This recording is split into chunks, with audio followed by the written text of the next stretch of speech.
se soigner. Oui, d'aller mieux. Ah, quand même, on va dire les choses. Il n'y a que le sujet qui peut le faire pour lui. C'est certainement pas un élément extérieur qui peut le faire. Non, genre un psy. Un psy, non. Genre, Pas rêver, hein. le thérapeute va me soigner. Non. Non. Je vais me servir du thérapeute pour me soigner. Oui, déjà mieux. Peut-être. Ouais. Voilà, Si tu veux bien t'en servir, tu peux toujours. Voilà, si effectivement, si tu attends qu'il fasse le boulot, il y a de grandes chances que ça ne marche pas. Tu vas payer longtemps. Voilà, ou alors ça va faire semblant. Voilà, mais c'est pas grave. Voilà, ça, il faut quand même se le dire. Oui. Très important. Pourtant, il y a en nous quelque chose qui fonctionne, c'est ce qu'on appelle la suggestibilité. Ah, t'arrives à le dire là. Tu l'as bien dit. Ah, mais la force, bien sûr. L'apprentissage. Non, la suggestibilité, la fonction de suggestibilité, fonction naturelle sur laquelle il faut quand même porter ton attention. Alors, on a vu qu'elle pouvait déjà marcher d'une façon pathologique. Oui, avec la télévision, le vent, le avec regard, toutes les influences qu'on a vues tout à l'heure, influences qui pourraient être je vais t'aimer, tu me fais ça, ou quelque part j'ai telle formulation de besoin. C'est vraiment quelque part. Mais même on peut dire on est construit comme ça. On nous a dit par exemple si je prends le train, il faut que je me mette dans le sens de la marche. Si je fais ceci, il faut faire cela. Voilà. Et si si je veux que maman m'apprécie, il faut que je fasse ceci, mais pas cela. Oui. Voilà, tout ça, c'est inscrit. On a été suggestibilisé comme ça. Voilà, suggestionné comme ça. Et l'influence a plus ou moins marché. Et elle est là en tout cas. Voilà, c'est clair. Oui. On entend que c'est quand même une force qui est marquée par l'imagination. J'imagine que. Parce qu'on y croit. Enfin, voilà, je crois que si et je on fais croit, effectivement, on croit que maman a le pouvoir de faire ceci, le pouvoir de faire cela. Bref. Et que ça va marcher, que si je me marche. mets dans le sens du train, mon voyage il sera plus agréable. Et que si je ne le fais pas, je risque d'être malade. D'ailleurs, si j'y crois, il y a des chances que j'aime un mal-être. J'en mets partout. Voilà, ça peut arriver. Parce que ça fonctionne. Donc, on entend ce côté, quelque part, de suggestibilité employée à base qu'on appelle d'imagination. Oui. Et à base d'idéaux, on peut se faire énormément de mal. Eh oui. On peut, inversement, si on a compris, à base d'imagination créatrice et une autre façon de s'expliquer la vie, on peut à partir de là utiliser cette suggestibilité à notre service. Comment on va faire? Positivement. Positivement. Eh bien, les outils sont simples. On va apprendre tout simplement à abaisser son niveau de vigilance. Ah oui. Abaisser son niveau de vigilance, ce sont des bases qu'on va retrouver dans énormément, peut-être avoir effacé, énormément de pratiques, pourrait-on dire. Voilà. Ça va pas être terrible. Hein? Beaucoup de pratiques. Bon.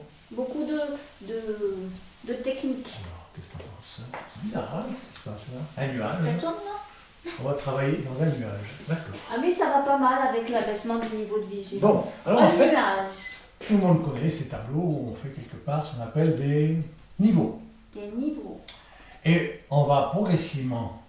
Alors il y a des niveaux, il y a des notions, hypervigilance. C'est en haut. Là, c'est quand tu es bien perché. Hypervigilance. Tu es un peu crispé. D'accord, vigilance. Voilà. Je sais pas. Tu as une conférence à préparer, Voilà, je suis obsessionnel, je veux ça, je désire ça. Et là, donc, ça s'appelle le niveau de vigilance. J'ai très peur. Voilà.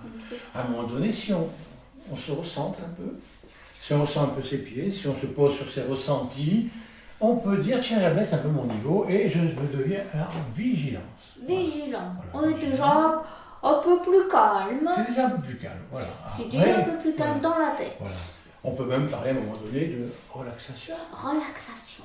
Donc détente mentale et physique qui se proposent. C'est là qu'il y a les nuages qui commencent à arriver. Voilà. Relaxation. Mais c'est des beaux nuages, hein. Ils sont blancs, ils sont jolis, ils sont confortables, comme du coton. Alors il y a aussi un mot qu'on entend, la méditation. Méditation. C'est un peu comme si on arrive à un niveau un peu plus bas, où on est encore plus en présence avec soi-même. Là, tu es dans le nuage. Voilà. Le nuage, il est à l'intérieur de toi. Donc on est un peu plus haut. On est un peu plus dans ce ressenti. Voilà.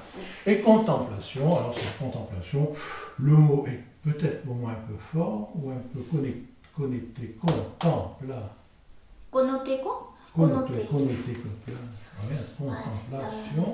Contemplation. Un peu connoté, des notions un peu. De spiritualité. Où on va s'envoler, or c'est le contraire, à ces niveaux-là. On est vraiment dans une présence très marquée en soi-même, très profonde, et donc qui nous permet justement d'entendre. Mais on contemple l'intérieur. Voilà, d'entendre au mieux les processus inconscients qui nous animent. Voilà. On dit zone des rêves, ou ceci, cela, voilà, on est là. C'est une contemplation parce qu'on veut rien, ça se contemple tout seul de l'intérieur et on ne sait pas ce qu'on contemple, enfin on le sait après ou pendant. On le sait, voilà, on va dire contemplation, on ne sait pas qu'est-ce qu'on va contempler. Est-ce qu'on peut contempler aussi bien le mot contemplation, on peut justement proposer quelque part quelque chose dans l'air, là. Et c'est pour ça, ou alors comme tu dis, c'est de l'intérieur, c'est du solide, c'est du concret, c'est du présent. On est vivant en soi-même. Hein, oui. D'accord. Alors, contemplation, et donc là, on est donc en contact avec soi-même. C'est l'abaissement du niveau de vigilance, c'est simplement une notion de se ressentir, un peu que d'ailleurs, comme on va dans le sommeil, mais d'une façon pathologique, on est là, et pour certains, bingo, on dort. Tout ça, on n'a pas vu passer. On l'a pas vu passer. Les notions d'abaissement du niveau de vigilance, c'est les moyens de rester là, dans ces zones. Voilà. Oui. Je sais pas si obligatoirement s'endormir. Voilà, et donc on a dit donc une certaine conscience qui est présente là dans ce que l'on vit. Oui. Conscience donc de ce qui se passe. Il y a toujours la notion d'effort.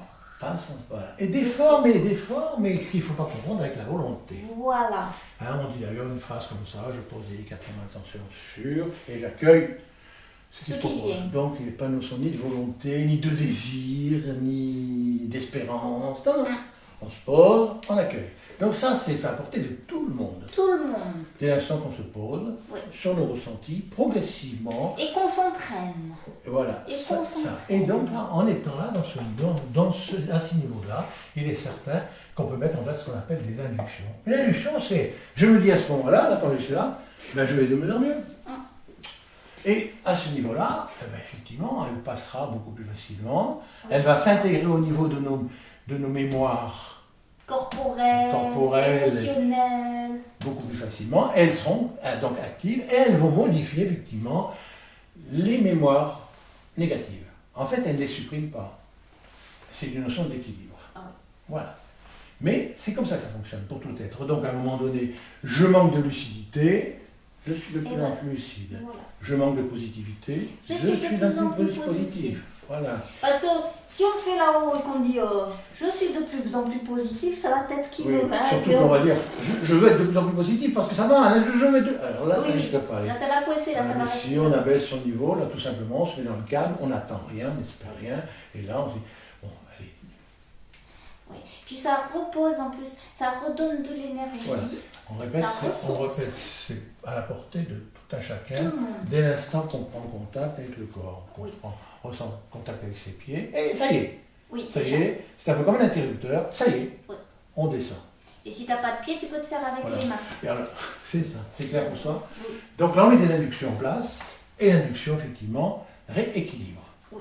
Et grâce à ces inductions, de plus en plus, on s'éloigne de ces désirs pathologiques, les besoins de vie, et on peut bien sûr, à partir de là, satisfaire de plus en plus les besoins et désirs, parce que là, on commence parce qu'on les entend là. Et on est partie prenante de ce que l'on est. On découvre d'ailleurs qui l'on est. Oui. Et ce qu'on peut faire de soi. Oui. Voilà. Ça ne se fait pas, il faut quand même le dire, sans un travail intensif, régulier, soutenu, voilà. Et puis aussi, avec le désir malgré tout sur le fond, eh bien, d'être vrai avec soi-même et puis de laisser tomber un peu cette pathologie. Ah ben oui, parce qu'on ne peut pas avoir les deux. Hein. Voilà. Enfin... Dans cette pathologie, on était supposé avoir du pouvoir sur l'autre. Je crois qu'on en a parlé de ça. Oui, un peu. Un peu. Et il va s'en rendre compte qu'on n'a aucun pouvoir sur l'autre. Et une fois qu'on s'est bien rendu compte de ça, au lieu de perdre son temps avec ça, on va maintenant simplement s'opposer et utiliser toutes nos énergies pour des constructions d'équilibre avec ce qui nous correspond. Oui. Et avoir de la puissance sur soi. Si tu veux. Donc en fait, on verra ça, on reviendra dessus. Donc la possibilité d'abaisser nos niveaux de vigilance, parce qu'à un moment donné, on se pose sur nos sensations et sur nos ressentis. Là, on va utiliser, on verra aussi la respiration, qui est simplement quelque chose qui peut nous poser, qui nous permet de guider, de poser un peu cette induction qui peut être positive, mais elles sont extrêmement larges, les inductions. Puisqu'on peut effectivement, on verra par la suite, avec des inductions, des suggestions conscientes et positives, on peut pratiquement tout rééquilibrer, Oui. le physique, le psychique, Oui. le relationnel et le comportemental de l'être. Mais attention, pour que cela marche et tienne dans le temps, Oui. c'est seul le sujet qui peut le faire. Oui. Il peut y avoir quelquefois une aide extérieure, mais c'est quand même un petit coup de pommade qui peut se mettre en place. Ça Pourquoi peut pas? aider au début. Voilà, mais c'est pas si sur le fond, il n'y a que seulement si le sujet se prend en charge et est responsable de ce qu'il fait. Et acteur de ce Voilà. qu'il fait.